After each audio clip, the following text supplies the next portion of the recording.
Terima kasih banyak. Baik, sama-sama. Selamat Raya bang. Selamat Raya. Semoga Saya minta berbagusan. pertolongan awak untuk tambah untuk perubatan itu je. Yalah, yalah. Tak, awak cerita pasal KRD ni kat abang ni. Ya. Jadi abang ni tahu masalah. Awak cerita semua dah kat abang ni habis dah. Okey lah. Dah orang ujian abang Betul lah. dengan IC bang. Saya ingat juga bang. Mesin kau sekali ada kat sini. Ni ada wakil ni tak apa IC ayah je. Okey, boleh lah, boleh IC sekali. kena sebab IC nama dia kan. Saya wakil saya saksi. Tapi saya lupa bawa IC tu yang saya kena wakil. Oh, iyalah, iyalah. Lupa bawa IC. Pegang mak kasih mak pakai. Okey lah bang. Okey, saya masuk Okey. ya. Ni saya bagi 5,000. IC bang. IC. Saya bagi 5,100. 51 Ah, 51. Dia tak ada bunga-bunga lagi Ah, tak ada. okey. Ngam-ngaman ni. Kalau ada bunga-bunga lagi. 2, 3, 4, 5, 100. Okey, 5,100 bang Okey, alright. Okey, saya tunggu sini, baik.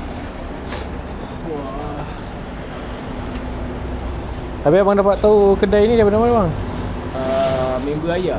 Member ayah yang recommend lah. Waktu dia nak raya tu, dekat raya tu dia pajak emas bini dekat sini. Nak muda ayah anak dia.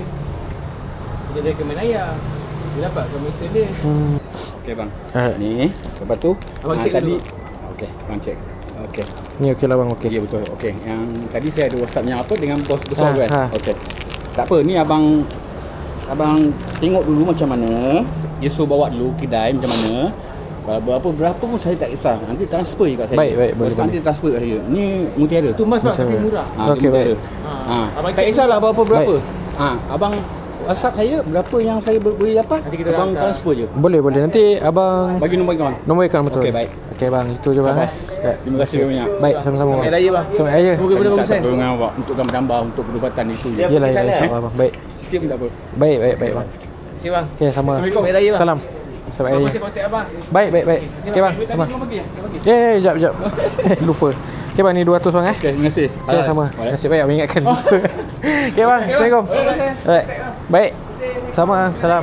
Selamat Raya bang. Settle. Jadi bila dengar cerita abang tu mengalami masalah yang bagi saya macam berat lah hujan keluarga dia. Jadi dia ada ni lah nak tolak lagi emas.